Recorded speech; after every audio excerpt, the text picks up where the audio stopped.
मित्रों, आप सभी का श्रीमद् भगवद गीता का 18वां और आखिरी अध्याय में स्वागत है। तो आइए शुरू करते हैं महान श्रीमद् भगवद गीता का 18वां अध्याय। 18वां अध्याय मोक्ष संन्यास योग। दूसरे अध्याय के 11वें श्लोक से श्रीमद् भगवद गीता के उपदेश का आरंभ हुआ है। वहां से लेकर 30वें श्लोक तक भगवान ने ज्ञान योग का उपदेश दिया है और बीच में क्षात्र धर्म की दृष्टि से युद्ध का कर्तव्य बताकर 39वें श्लोक से अध्याय पूरा हो तब तक कर्मयोग का उपदेश दिया है। फिर तीसरे अध्याय से 17वें अध्याय तक किसी जगह पर ज्ञान योग के द्वारा तो किसी जगह कर्मयोग के द्वारा परमात्मा की प्राप्ति बताई गई है। यह सब सुनकर अर्जुन इस 18वें अध्याय में सर्व अध्यायों के उद्देश्य का सार जानने के लिए भगवान के समक्ष संन्यास यानी ज्ञान योग का और त्याग यानी फलासक्तिरहित कर्मयोग का तत्व अलग अलग से समझने की इच्छा प्रकट करते हैं। श्लोक नंबर 1। अथाष्टादशोऽध्यायः। अर्जुन उवाच संन्यासस्य महाबाहो तत्त्वमिच्छामि वेदितुम् त्यागस्य च हृषिकेश पृथक् केशनिषूदन। इसका अर्थ है, अर्जुन बोले, हे महाबाहो, हे अंतर्यामिन, हे वासुदेव, मैं संन्यास और त्याग के तत्व को पृथक पृथक जानना चाहता हूँ। श्लोक नंबर 2। श्री भगवान उवाच काम्याना कर्मणा न्यासं कवयो विदुः सर्वकर्मफल त्यागन प्राहुस्त्यागन विचक्षणा है। इसका अर्थ है, श्री भगवान बोले हैं, कितने ही पंडित जन तो काम्य कर्मों के त्याग को संन्यास समझते हैं तथा दूसरे विचार कुशल पुरुष सब कर्मों के फल के त्याग को त्याग कहते हैं। श्लोक नंबर 3। त्याज्य दोषवदित्य के कर्म प्राहुर्मनीषिणः यज्ञदान तपः कर्म न त्याज्यमिति चापरे। इसका अर्थ है, कुछ एक विद्वान ऐसा कहते हैं कि कर्म मात्र दोषयुक्त हैं, इसलिए त्यागने के योग्य हैं, और दूसरे विद्वान यह कहते हैं कि यज्ञ, दान और तपरूप कर्म त्यागने योग्य नहीं हैं। श्लोक नंबर 4। निश्चय श्रेणु में तत्र त्यागे भरत सत्तम त्यागो ही पुरुष व्याघ्र त्रिविध संप्रकीर्तितः। इसका अर्थ है, हे पुरुष श्रेष्ठ अर्जुन, संन्यास और त्याग इन दोनों में से पहले त्याग के विषय में तू मेरा निश्चय सुन, क्योंकि त्याग सात्विक, राजस और तामस भेद से 3 प्रकार का कहा गया है। श्लोक नंबर 5। यज्ञदान तपः कर्म न त्याज्य कार्यमेव तत् यज्ञो दान तपश्चैव पावनानि मनीषिणा। इसका अर्थ है, यज्ञ, दान और तपरूप कर्म त्याग करने के योग्य नहीं हैं, बल्कि वह तो अवश्य कर्तव्य है, क्योंकि यज्ञ, दान और तप ये तीनों ही कर्म बुद्धिमान पुरुषों को पवित्र करने वाले हैं। श्लोक नंबर 6। एतान्यपि तु कर्माणि संगं त्यक्त्वा फलानि च कर्तव्यानीति में पार्थ निश्चितम मतमुत्तमम्। इसका अर्थ है, इसलिए हे पार्थ, इन यज्ञ, दान और तपरूप कर्मों को तथा और भी संपूर्ण कर्तव्य कर्मों को आसक्ति और फलों का त्याग करके अवश्य करना चाहिए। यह मेरा निश्चय किया हुआ उत्तम मत है। श्लोक नंबर 7। नियत्स्य तु संन्यासः कर्मणो नोपपद्यते मोहात्तस्य परित्यागस्तामसः परिकीर्तितः। इसका अर्थ है निषिद्ध और काम्य कर्मों का तो स्वरूप से त्याग करना उचित ही है, परंतु नियत कर्म का स्वरूप से त्याग उचित नहीं है। इसलिए मोह के कारण उसका त्याग कर देना तामस त्याग कहा गया है। श्लोक नंबर 8।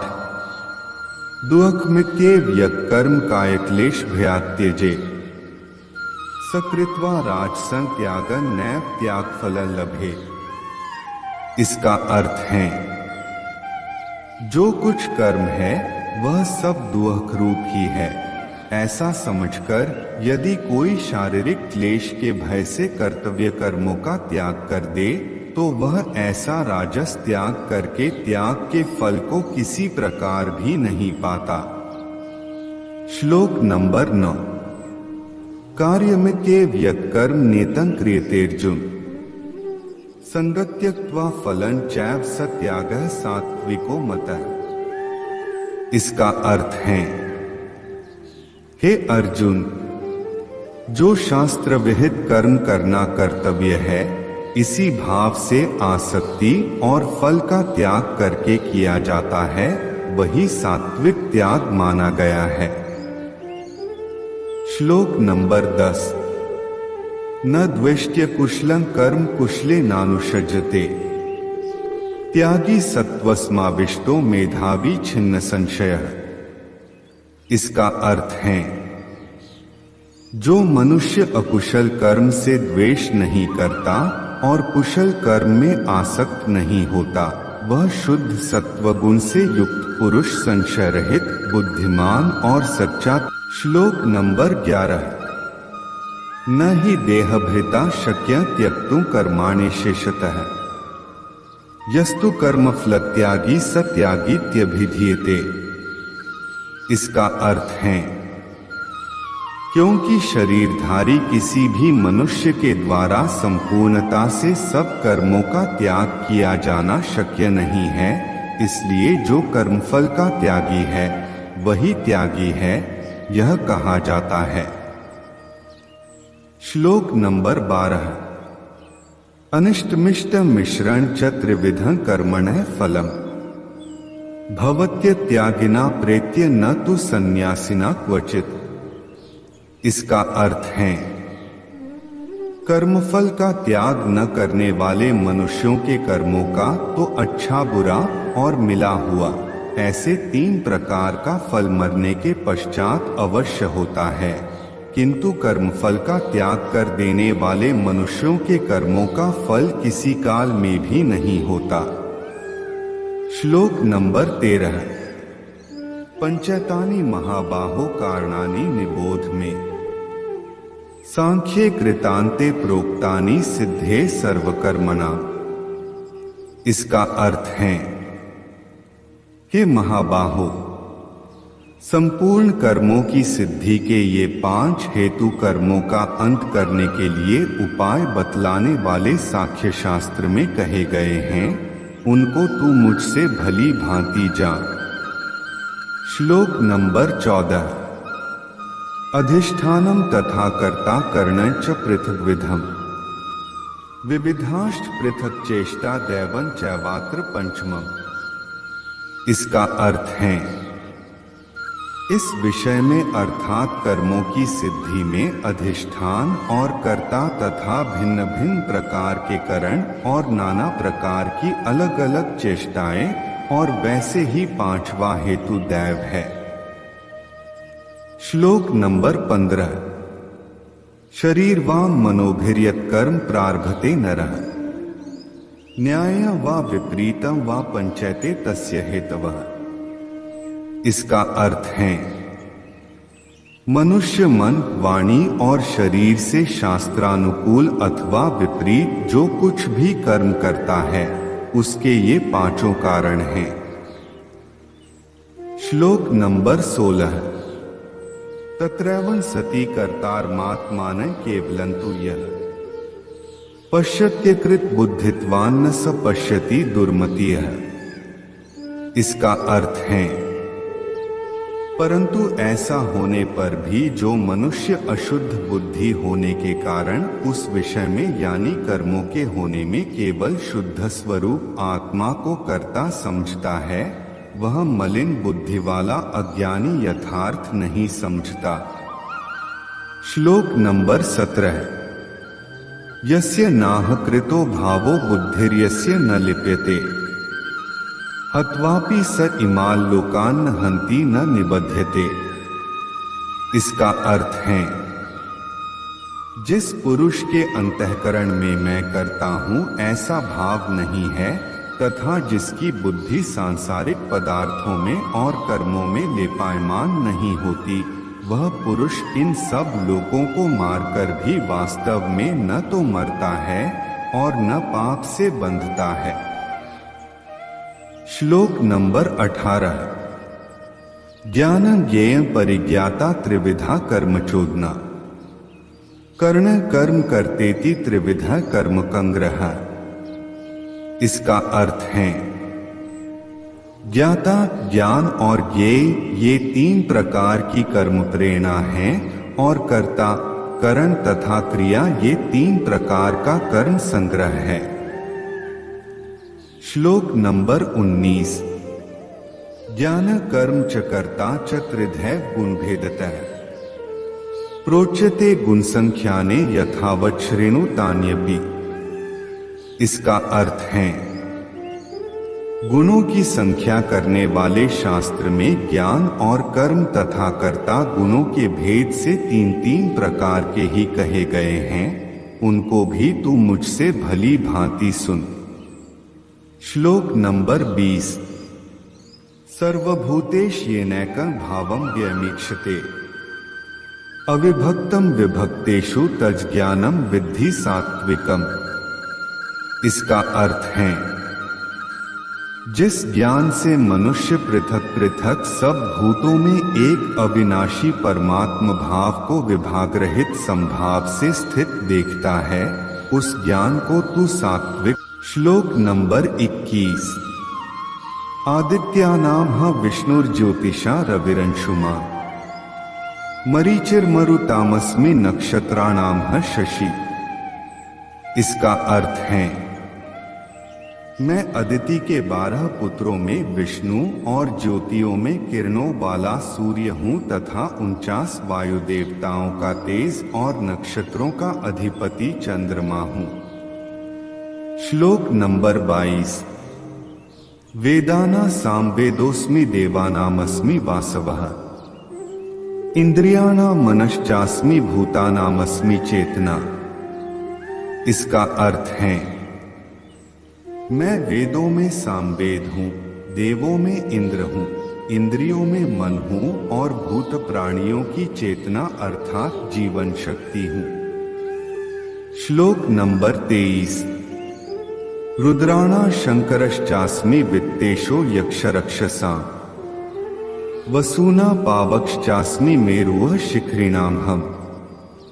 इसका अर्थ है, मैं 11 रुद्रों में शंकर हूँ और यक्ष तथा राक्षसों में धन का स्वामी कुबेर हूँ। मैं 8 वसु में अग्नि हूँ और शिखर वाले पर्वतों में सुमेरु पर्वत हूँ। श्लोक नंबर 24।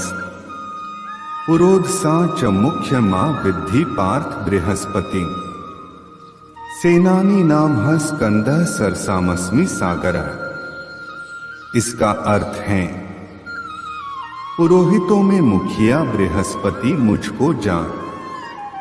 हे पार्थ, मैं सेनापतियों में स्कंद और जलाशयों में समुद्र हूं। श्लोक नंबर 25।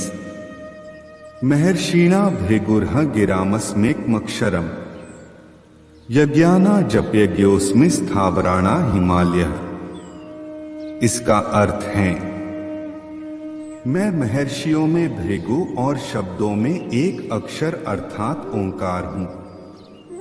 सब प्रकार के यज्ञों में जपयज्ञ और स्थिर रहने वालों में हिमालय पर्वत हूँ। श्लोक नंबर 26। अश्वत्थः सर्ववृक्षाणा देवर्षिणा च नारदः गंधर्वाणा चित्ररथः सिद्धाना कपिलो मुनियः।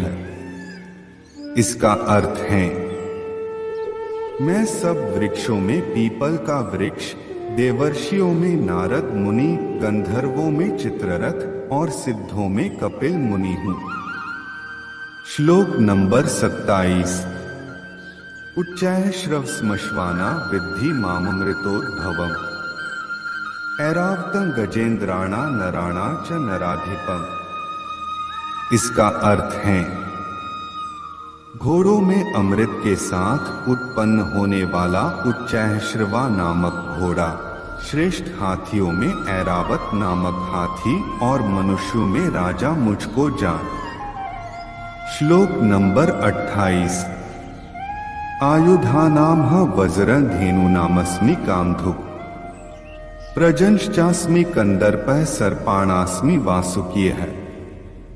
इसका अर्थ है, मैं शस्त्रों में वज्र और गौओं में कामधेनु हूँ। शास्त्रोक्त रीति से संतान की उत्पत्ति का हेतु कामदेव हूँ और सर्पों में सर्पराज वासुकी हूँ। श्लोक नंबर 29। अनंतश्चास्मि नागाना वरुणो यात्सामहम् पितॄणामर्यमा चास्मि यमः संयमतामहम्।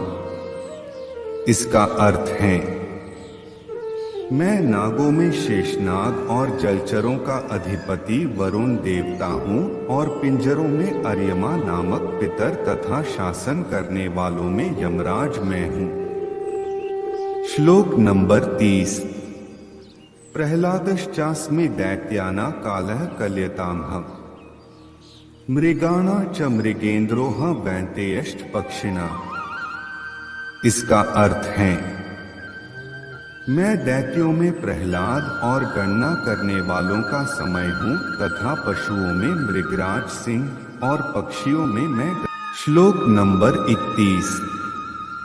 यया धर्मं धर्मं च कार्यं चाकार्यमेव च अयथावत् प्रजानाति बुद्धियः सा पार्थ राजसी। इसका अर्थ है, हे पार्थ, मनुष्य जिस बुद्धि के द्वारा धर्म और अधर्म को तथा कर्तव्य और अकर्तव्य को भी यथार्थ नहीं जानता, वह बुद्धि राजसी है। श्लोक नंबर 32। अधर्मं धर्ममिति या मन्यते तमसावृता सर्वार्थान विपरीताश्च बुद्धियः सा पार्थ तामसी।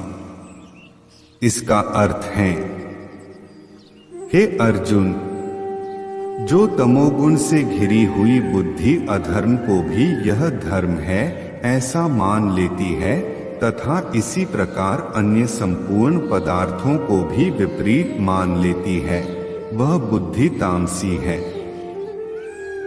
श्लोक नंबर 33। धृत्या यया धार्यते मनः प्राणेन्द्रिय क्रिया है योगेना व्यभिचारिण्या धृतियः सा पार्थ सात्विकी। इसका अर्थ है, हे पार्थ, जिस अव्यभिचारिणी धारण शक्ति से मनुष्य ध्यान योग के द्वारा मन, प्राण और इंद्रियों की क्रियाओं को धारण करता है, वह धृति सात्विकी है। श्लोक नंबर 34। यया तु धर्म कामार्थान् धृत्या धार्यते अर्जुन प्रसंगेन फलाकांक्षी धृतियः सा पार्थ राजसी। इसका अर्थ है, परंतु हे पृथापुत्र अर्जुन, फल की इच्छा वाला मनुष्य जिस धारण शक्ति के द्वारा अत्यंत आसक्ति से धर्म, अर्थ और कामों को धारण करता है, वह धारण शक्ति राजसी है। श्लोक नंबर 35। यया स्वप्न भयं शोकं विषादं मदमेव च न विमुच्यति दुर्मेधा धृतियः सा पार्थ तामसी। इसका अर्थ है, हे पार्थ, दुष्ट बुद्धि वाला मनुष्य जिस धारण शक्ति के द्वारा निद्रा, भय, चिंता और दुख को तथा उन्मत्तता को भी नहीं छोड़ता अर्थात धारण किए रहता है, वह धारण शक्ति तामसी है। श्लोक नंबर 36 और 37। सुखं त्विदानी त्रिविधं श्रेणु में भर्तर्षभ अभ्यसाद्रं ते यत्र दुःखान्तं च निगच्छति यत्तदग्रे विस्मित परिणाममृतोपमम् तत्सुखं सात्विकं प्रोक्तमात्म बुद्धि प्रसादजम्। ये सभी का अर्थ है। हे भरत श्रेष्ठ, अब 3 प्रकार के सुख को भी तू मुझसे सुन।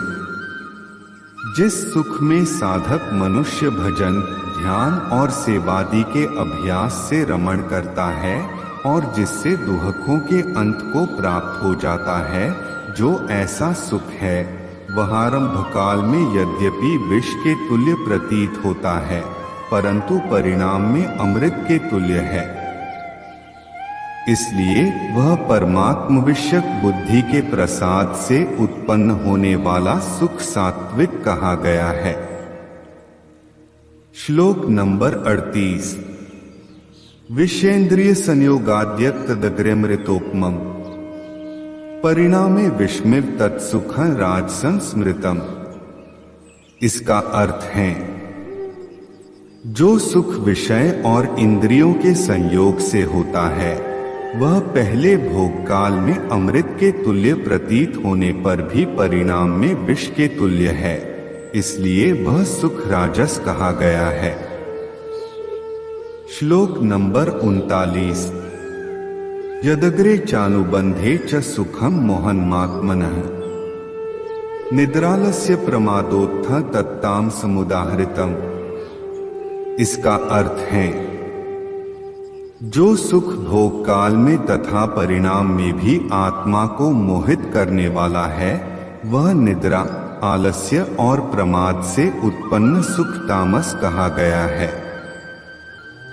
श्लोक नंबर 40। न तदस्ति पृथिव्या व दिवि देवेषु वा पुनः सत्वं प्रकृतिजैर्मुक्तं यदेभिः स्यात् त्रिभिर्गुणैः। इसका अर्थ है, पृथ्वी में या आकाश में अथवा देवताओं में तथा इनके सिवा और कहीं भी वह ऐसा कोई भी सत्व नहीं है जो प्रकृति से उत्पन्न इन तीनों गुणों से रहे। श्लोक नंबर 41। ब्राह्मण क्षत्रिय विशा शूद्राणा च परंतप कर्माणि प्रविभक्तानि स्वभाव प्रभवैर्गुणैः है।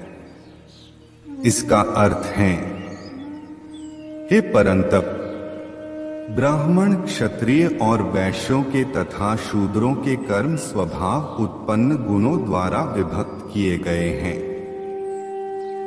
श्लोक नंबर 42।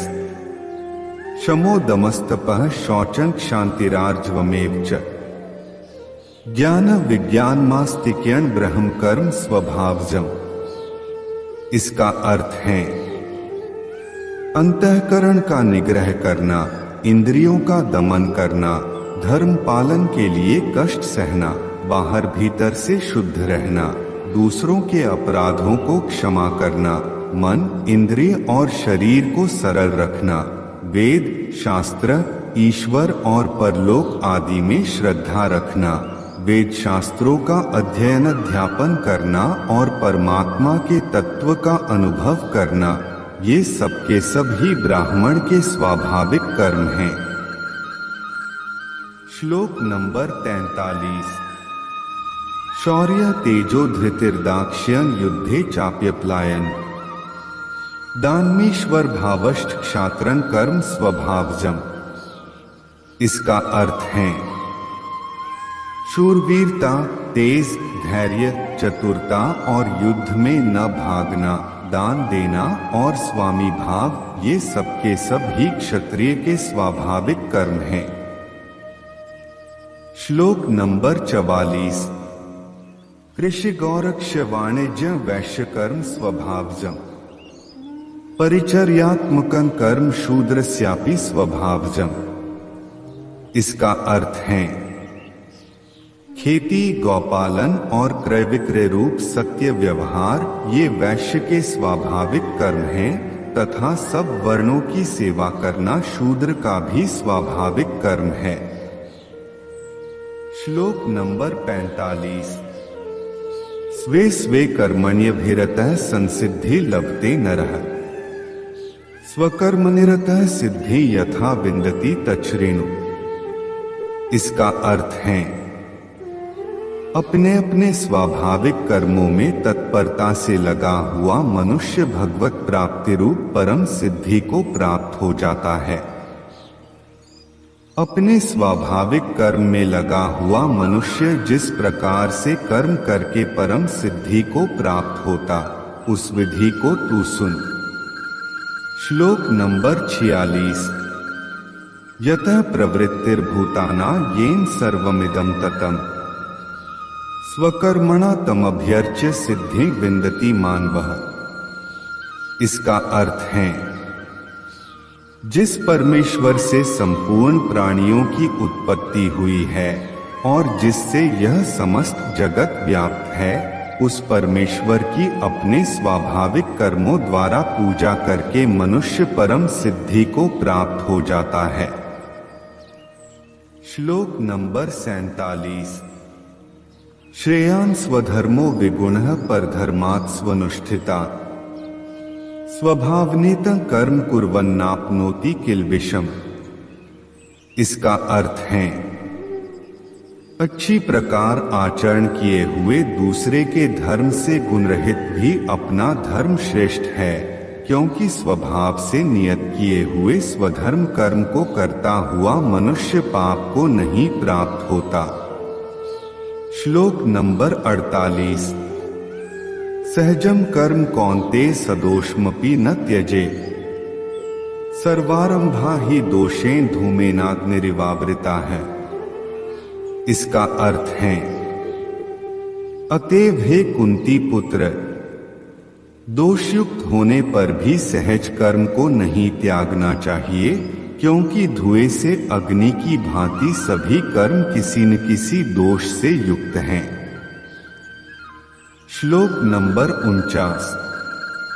असक्त बुद्धिया सर्वत्र जितात्मा वित्तस्पृहा, नैष्कर्म्य सिद्धि परमा संन्यासेनाधिगच्छति।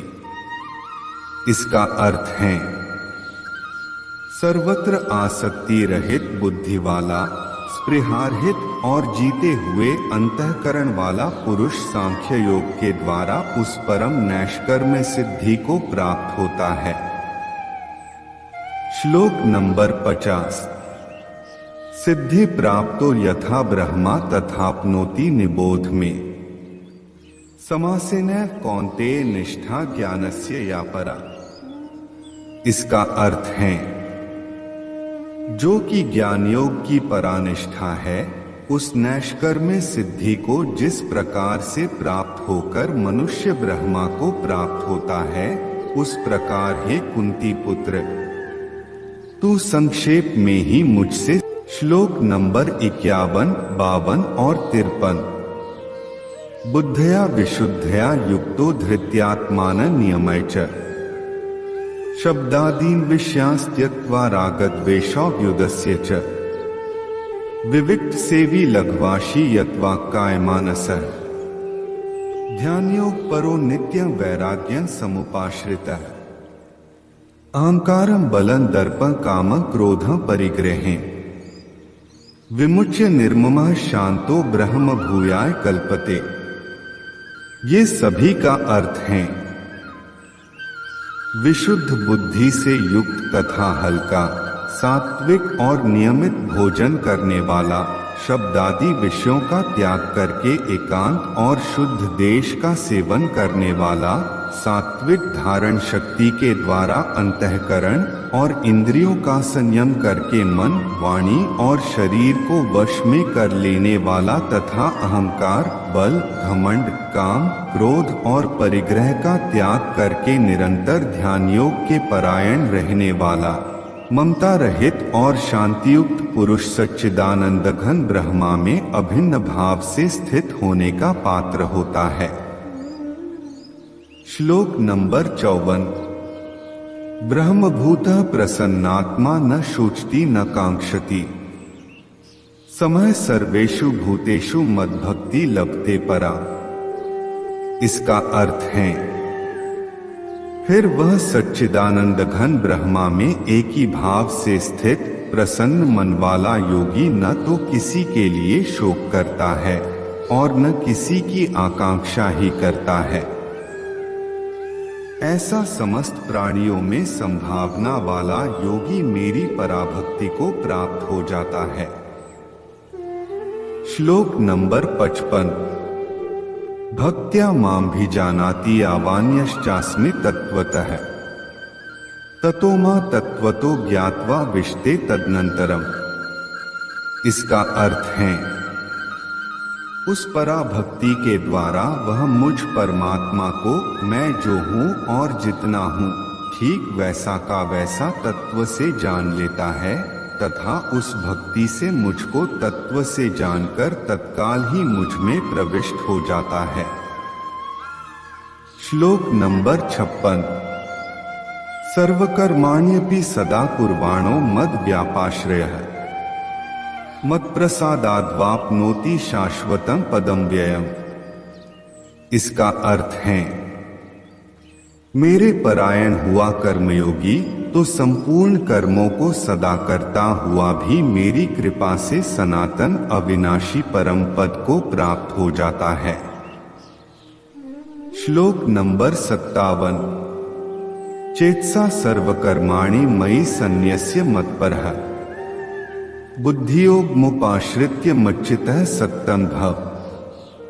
इसका अर्थ है, सब कर्मों का मन से मुझ में अर्पण करके तथा संबुद्धि रूप योग को अवलंबन करके मेरे परायण और निरंतर मुझ में चित्त वाला हो। श्लोक नंबर 58। मच्चित्तः सर्वदुर्गाणि मत्प्रसादात् तरिष्यसि अक्चेत्वम हंकारान्न श्रोष्यसि विनक्ष्यसि। इसका अर्थ है, उपर्युक्त प्रकार से मुझ में चित्त वाला होकर तू मेरी कृपा से समस्त संकटों को अनायास ही पार कर जाएगा और यदि अहंकार के कारण मेरे वचनों को न सुनेगा तो नष्ट हो जाएगा अर्थात परमार्थ से भ्रष्ट हो जाएगा। श्लोक नंबर 59। यदहंकारमाश्रित्य न योत्स्य इति मन्यसे मिथ्याश व्यवसायस्ते प्रकृतिस्त्वा नियोक्ष्यति। इसका अर्थ है, जो तू अहंकार का आश्रय न लेकर यह मान रहा है कि मैं युद्ध नहीं करूंगा तो तेरा यह निश्चय मिथ्या है, क्योंकि तेरा स्वभाव तुझे जबरदस्ती युद्ध में लगा देगा। श्लोक नंबर 60। स्वभाव जेन कौन्तेय निबद्धः स्वेन कर्मणा कर्तु नेच्छसि यन्मोहात् करिष्यस्य वशोऽपि तत्। इसका अर्थ है, हे कुंती पुत्र, जिस कर्म को तू मोह के कारण करना नहीं चाहता उसको भी अपने पूर्वकृत स्वाभाविक कर्म से बंधा हुआ परवश होकर करे। श्लोक नंबर 61। ईश्वरः सर्वभूतानां हृदेशेऽर्जुन तिष्ठति भ्राम्यन् सर्वभूतानि यंत्रारूढ़ानि माया। इसका अर्थ है, हे अर्जुन, शरीर रूप यंत्र में आरूढ़ हुए संपूर्ण प्राणियों को अंतर्यामी परमेश्वर अपनी माया से उनके कर्मों के अनुसार भ्रमण कराता हुआ सब प्राणियों के हृदय में स्थित है। श्लोक नंबर 62। तमेव शरणं गच्छ सर्वभावेन भारत तत्प्रसादात् परा शांति स्थानं प्राप्स्यसि शाश्वतम्। इसका अर्थ है, हे भारत, तू सब प्रकार से उस परमेश्वर की शरण में जा। उस परमात्मा की कृपा से ही तू परम शांति को तथा सनातन परम धाम को प्राप्त होगा। श्लोक नंबर 63। इति ते ज्ञानमाख्यातं गुह्यत् गुह्यतरं मया विमृश्यत् शेषेण यथेच्छसि तथा कुरु। इसका अर्थ है, इस प्रकार यह गोपनीय से भी अति गोपनीय ज्ञान मैंने तुझसे कह दिया। अब तू इस रहस्ययुक्त ज्ञान को पूर्णतया भली भांति विचार कर, जैसे चाहता है वैसे ही कर। श्लोक नंबर 64। सर्वगुह्यत्म भूयः श्रेणु में परमा वचः, इष्टोसी में दृढ़मिति ततो वक्ष्यामि ते हितम्। इसका अर्थ है, संपूर्ण गोपनीयों से अति गोपनीय मेरे परम रहस्य युक्त वचन को तू फिर भी सुन। तू मेरा अतिशय प्रिय है, इससे यह परम हितकारक वचन मैं तुझसे कहूंगा। श्लोक नंबर 65। मन्मना भव मद भक्तो मद्याजी मां नमस्कुरु, मामे वैश्यसी सत्यं ते प्रति जाने प्रियोसी में। इसका अर्थ है, हे अर्जुन, तू मुझ में मन वाला हो, मेरा भक्त बन, मेरा पूजन करने वाला हो और मुझको प्रणाम कर। ऐसा करने से तू मुझे ही प्राप्त होगा। यह मैं तुझसे सत्य प्रतिज्ञा करता हूं, क्योंकि तू मेरा अत्यंत प्रिय है। श्लोक नंबर 66। सर्वधर्मान् परित्यज्य मामेकं शरणं व्रज, हत्वा सर्वपापेभ्यो मोक्षयिष्यामि मा शुचः। इसका अर्थ है, संपूर्ण धर्मों को अर्थात संपूर्ण कर्तव्य कर्मों को मुझ में त्याग कर तू केवल एक मुझ सर्वशक्तिमान सर्वाधार परमेश्वर की ही शरण में आ जा।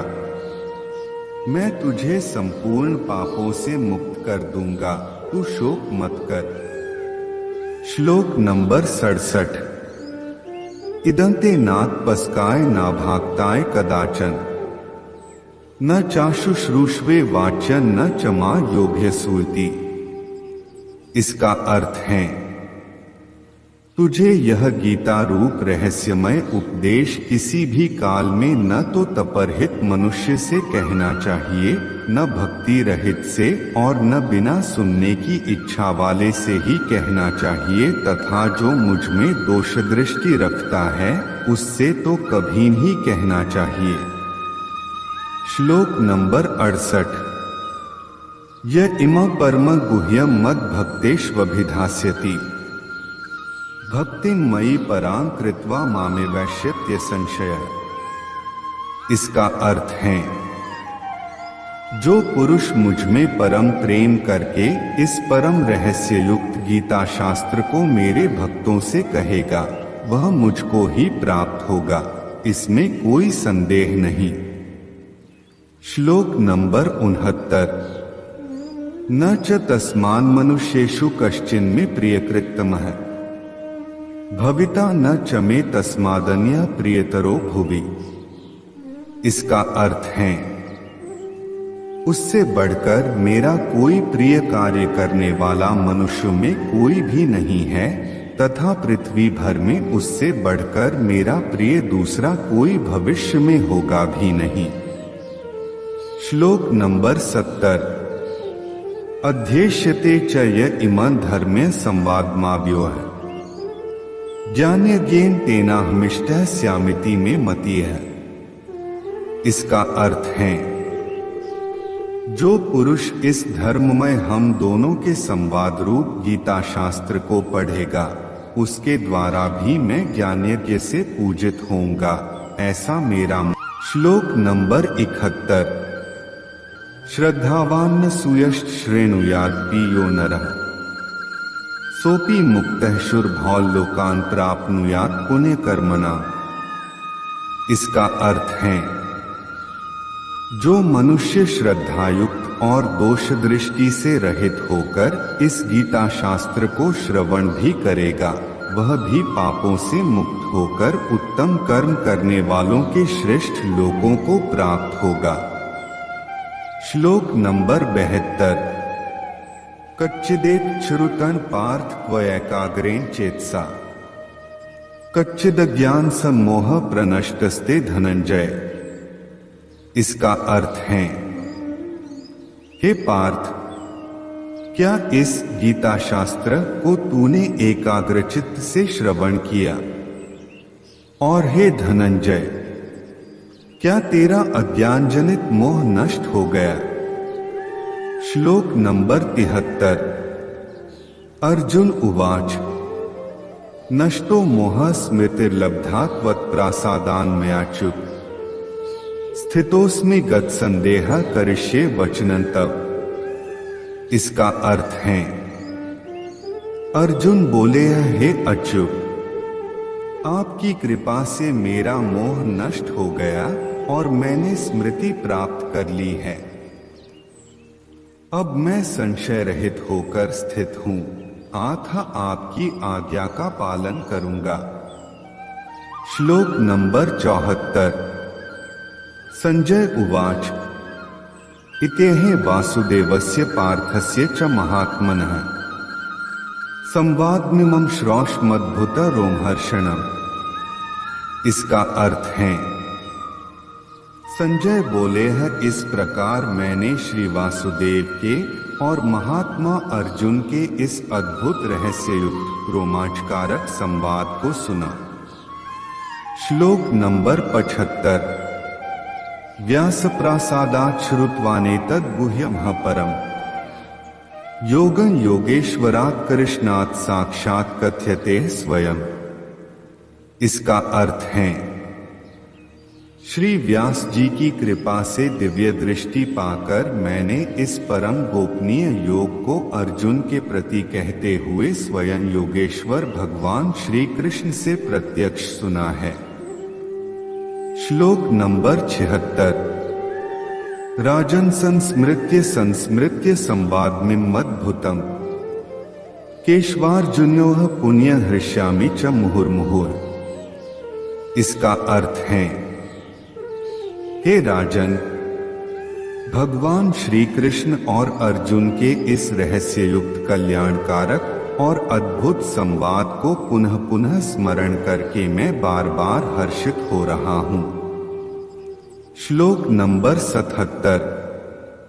तच्च संस्मृत्य रूपमत्यद्भुतं हरेः विस्मयो में महान राजन हृष्यामि च पुनः पुनः। इसका अर्थ है, हे राजन, श्री हरि के उस अत्यंत विलक्षण रूप को भी पुनः पुनः स्मरण करके मेरे चित्त में महान आश्चर्य होता है और मैं बार बार हर्षित हो रहा हूं। श्लोक नंबर 78। यत्र योगेश्वरः कृष्णो यत्र पार्थो धनुर्धरः तत्र श्रीर्विजयो भूतिर्ध्रुवा नीतिर्मतिर्मम।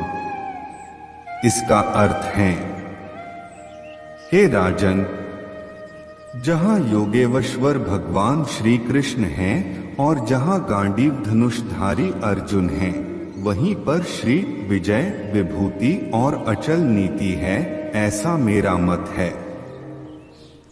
तत्सदिति श्रीमद् भगवद गीतासूपनिषत्सु ब्रह्म विद्यायां योगशास्त्रे श्री कृष्णार्जुन संवादे मोक्ष संन्यास योगो नाम अष्टादशोऽध्यायः। इस प्रकार उपनिषद, ब्रह्म विद्या तथा योग शास्त्र रूप श्रीमद् भगवद गीता के श्री कृष्ण अर्जुन संवाद में मोक्ष संन्यास योग नामक 18वां अध्याय संपूर्ण हुआ। श्रीमद् भगवद गीता का 18वां और आखिरी अध्याय यहीं पर समाप्त होता है। उम्मीद करते हैं मित्रों कि आप सभी को ये वीडियो जरूर पसंद आई होगी। अब हम लोग मिलते हैं अगली वीडियो के साथ में, तब तक के लिए आप सभी अपना ख्याल। जय श्री कृष्ण।